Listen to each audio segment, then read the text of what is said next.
السلام علیکم فرینڈز، میں ہوں آپ کی ہوسٹ نور حرم، اور آج میں آپ کی موسٹ فیوریٹ ناول انداز محبت کی لاسٹ ایپیسوڈ لے کے آئی ہوں۔ ناول کو تحریر کیا ہے یمن ایوا نے۔ اس کو سٹارٹ کرنے سے پہلے آپ سے ریکویسٹ ہے کہ ہمارے چینل کو سبسکرائب کر کے ویڈیو کو لائک کریں اور بیل آئیکن کلک کر لیں۔ اب چلتے ہیں ایپیسوڈ کی طرف۔ میں نے سنا ہے تم میری سب سے تعریفیں کر رہی ہو، کبھی میرے روبرو بھی کچھ بول دو۔ سدید اس کے عین پیچھے آن کر رکا تو آئینہ کے سامنے کھڑی جویلری پہنتے ہدینہ نے چونک کر اس کا عکس دیکھا۔ وہ چمکتی آنکھوں سے ہدینہ کا سجا سنورا روپ دیکھ رہا تھا۔ میں نے تو تعریف نہیں کی، ادی شاہم نے مجھے یقین دلا رہی تھی کہ آپ بہت اچھے ہیں۔ میں نے کہا میں ایگریڈ ہوں۔ وہ جھیم کر وضاحت دیتی نظریں جھکا کر اپنی مخروطی انگلی میں رنگ پہننے لگی۔ سدید نے اس کے گرد بازو پھیلا کر اس کے سر پر ٹھوری ٹکائی۔ تم نے کیوں نہیں بتایا میں ان کی سوچ سے زیادہ اچھا ہوں؟ میں کتنا اچھا اور محبت کرنے والا انسان ہوں، یہ تمہارے علاوہ کون بتا سکتا ہے؟ وہ شرارت سے اس کا حنائی ہاتھ تھام کر بولا تو ہدینہ شرم سے سمٹ گئی۔ ذرا مجھے دیکھنے دو کیسی تیاری کی ہے۔ وہ اس کے کندھوں سے تھام کر اس کا رخ اپنی طرف کر گیا۔ لبوں پر لگائے سرخ گہرے رنگ میں اس کی شفاف رنگت دمک رہی تھی۔ رخساروں پر لگا سرخ خاصا اس کی خوبصورتی کو بڑھا رہا تھا۔ سلکی بال پشت پر پھیلا رکھے تھے۔ پیچ رنگ کے لباس میں وہ سراپا حسین لگ رہی تھی۔ سدید بے چینی سے اس کا رنگ روپ دیکھنے لگا۔ اتنا کیوں تیار ہوئی ہو؟ اگر اتنی اچھی لگو گی تو جانے نہیں دوں گا۔ لپسٹک کا رنگ ہلکا کرو، بال باندھ لو یار، تم کھلے بالوں میں قیامت لگتی ہو، خام خام سب کو متوجہ ہوں گے۔ ہدینہ ایسے مت جاؤ، میرا دل چاہ رہا ہے تمہیں پردے میں بٹھا دوں۔ اس نے کہتے ہوئے ٹیشو سے اس کے لبوں کا رنگ ہلکا کیا۔ اس کے بال سمیٹتے ہوئے کیچر کی تلاش میں نظر گھمانے لگا۔ ہدینہ یکٹک اسے دیکھ رہی تھی، چہرے پر بے چینی پھیلائے وہ اس کا سنگھار ختم کرنے کی کوشش کر رہا تھا۔ وہ نظریں جھکا کر مدھم سا مسکرائی تھی۔ چاہنے والا ایسا پوزیسو ہو تو خیر ہے، پردے میں ہی بٹھا دے، میں بال باندھ لیتی ہوں۔ ہدینہ اس کے ہاتھ ہٹا کر اپنے بالوں کی ہمیشہ کی طرح چٹیاں بنانے لگی۔ سدید اس کے چہرے پر نظریں جمائے کھڑا رہا۔ ہدینہ، اسے چہرے کا میک اپ صاف کرتا دیکھا تو سدید نے بے ساختہ اس کے ہاتھ تھم کر پکارا۔ وہ نظر اٹھا کر اسے دیکھنے لگی۔ کیا تم میرے ساتھ خوش ہو؟ تمہیں برا نہیں لگتا جب میں یوں تم پر حق جتاتا ہوں؟ تیار نہیں ہونے دیتا، تمہیں سب سے چھپاتا ہوں۔ سدید اسے سوال کر رہا تھا، اسے حیران ہی تو کر رہا تھا۔ اسے برا لگتا کہ کوئی اسے اتنا چاہتا ہے، اتنا دیوانہ ہے کہ اپنے حصار میں چھپائے رکھتا ہے، اتنی محبت کرتا ہے کہ دوسرے لوگوں کے دیکھنے سے بھی پریشان ہوتا ہے۔ وہ اس قدر پر برا مانتی؟ مجھے اچھا لگتا ہے، ہدینہ نے آہستگی سے کہا۔ وہ برا منانے کا پوچھ رہا تھا اور وہ اس کی جذباتی پن پر خوش ہوتی تھی۔ محبت بھی کبھی بری لگے؟ کیا میں بھی اچھا لگتا ہوں؟ وہ یکدم پرشوق نظروں سے اسے دیکھنے لگا۔ ہدینہ مسکرائی تھی۔ جی آپ بھی، آپ کی محبت بھی، آپ کا ہر حکم بھی، مجھے سب اچھا لگتا ہے۔ یہ قدر، عزت اور یہ مان، یہ میرا وہ خواب ہے جس کا مجھے کبھی یقین نہیں تھا کہ پورا ہو سکتا ہے۔ یہ زندگی مجھے عزیز ہے اور آپ بھی۔ وہ سر جھکا کر نرمی سے بولتی چلی جا رہی تھی۔ سدید اس کے الفاظ بے یقینی سے اسے دیکھنے لگا۔ تو کیا وہ محبت کرتی تھی؟ وہ شاہ سدید سے محبت کرتی تھی؟ مجھ پر اتنا یقین کرنے کا شکریہ۔ میں تمہارا مان کبھی نہیں توڑوں گا، کیونکہ میں تم سے محبت کرتا ہوں۔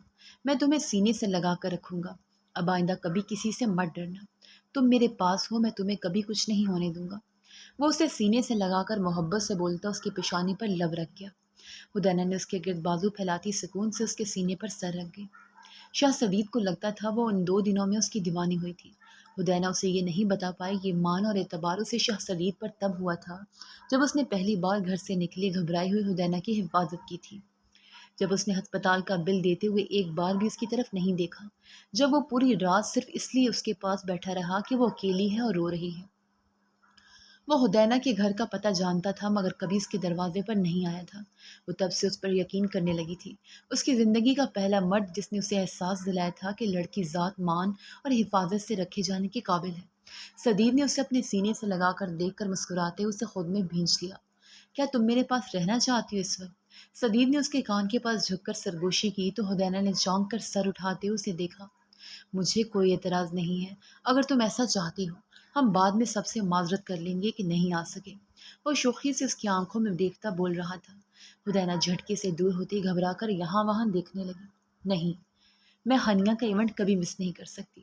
وہ اپنے کندھے پر دوپٹہ پھیلاتی مدھم لہجے میں بولی۔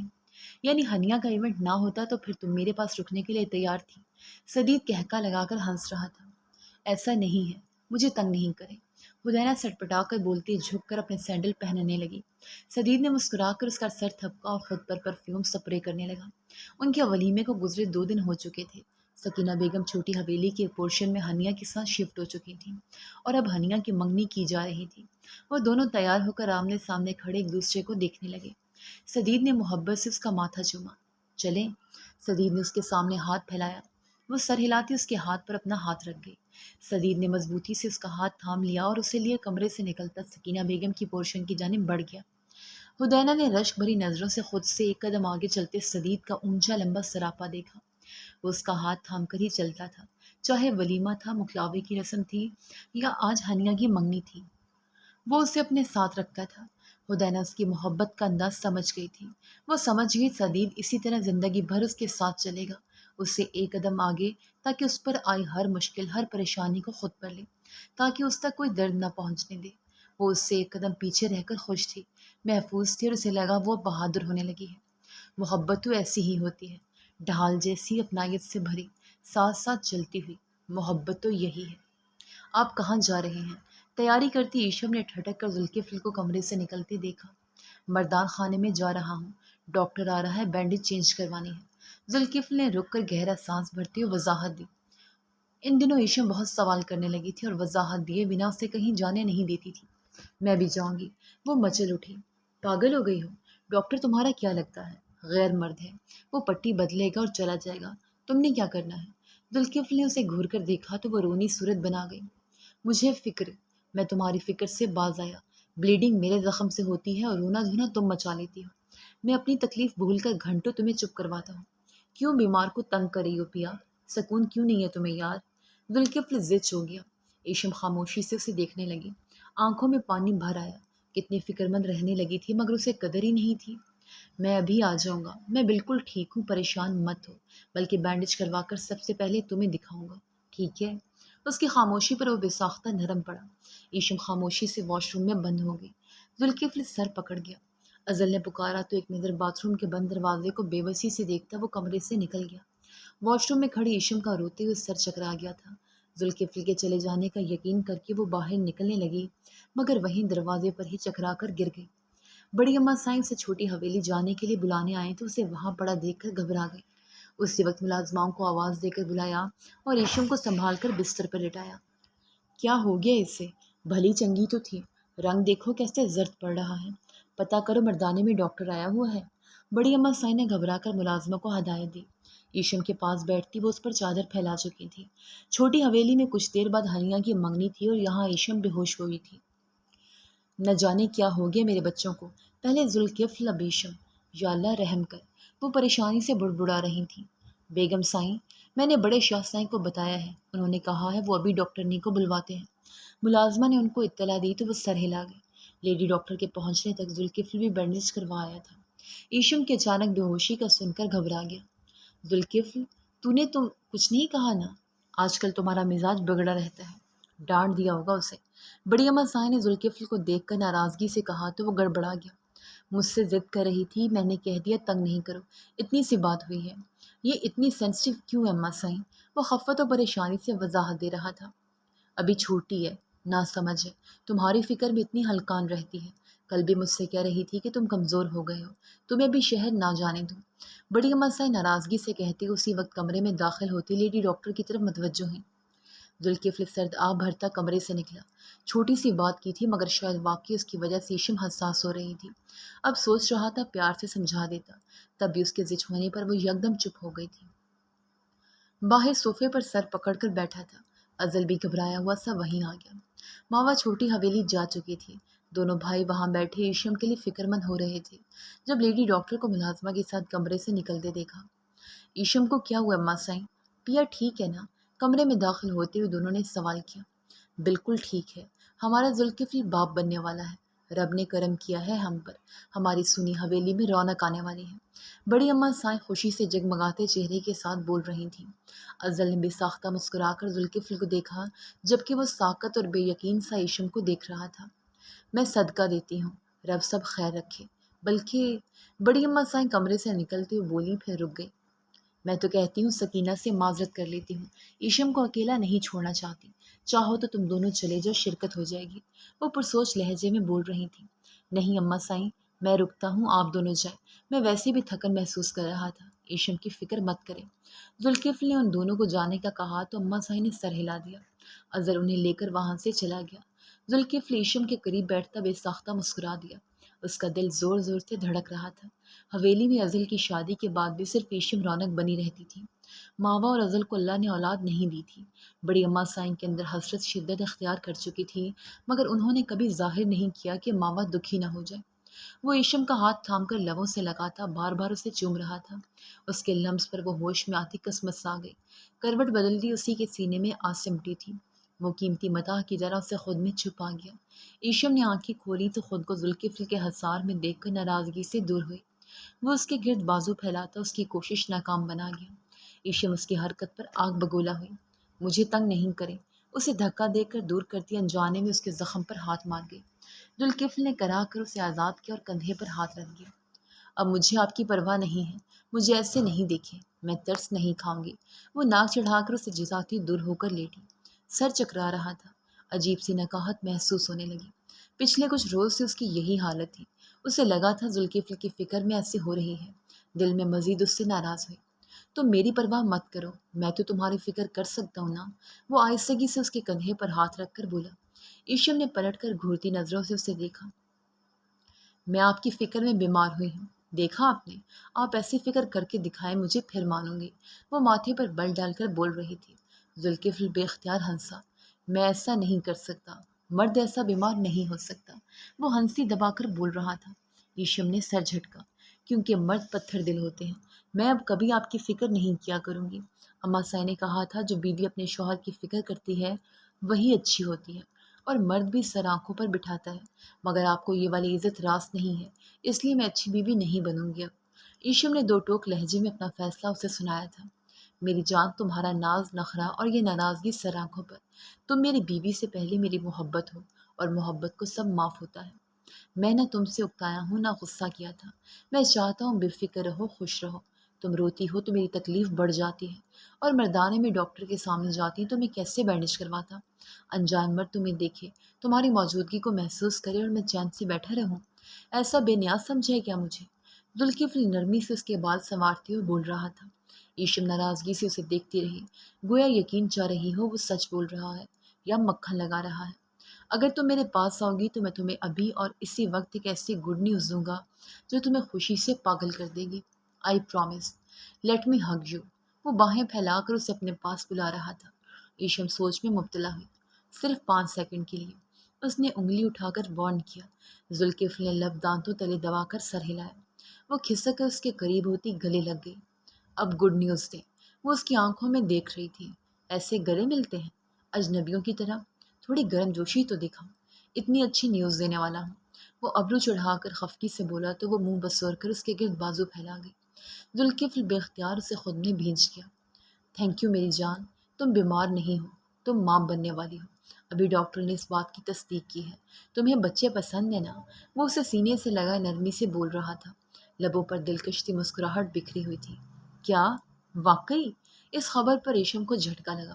آنکھیں پھیلائے ذوالکفل کو دیکھتی چیخ کر بولی۔ وہ ہنس پڑا۔ ٹرسٹ می، ڈاکٹر نے ایسا ہی کہا ہے۔ تم جانتی ہو کتنا بڑا انعام ملنے والا ہے تمہیں۔ اللہ نے ہمارے رشتے کو مزید مضبوط کر دیا ہے۔ ہماری فیملی مکمل ہونے والی ہے، ہمیں نعمت یا رحمت سے نوازا جائے گا۔ تھینک یو عشا، مجھے مکمل کرنے کے لیے، میری زندگی میں رنگ بھرنے کے لیے۔ Thanks a lot and I love you. وہ شدت محبت سے بولتا اس کی چمکتی مسکراتی آنکھوں کو چوم گیا۔ ایشم کا چہرہ جوش و جذبات سے سرخ ہو رہا تھا۔ وہ سب ناراضگی غصہ بھلا گئی۔ اس کے سینے سے لگی جوش سے پھٹتی آواز میں فیوچر پلان کرنے لگی، یہاں تک کہ نام بھی سوچ ڈالے۔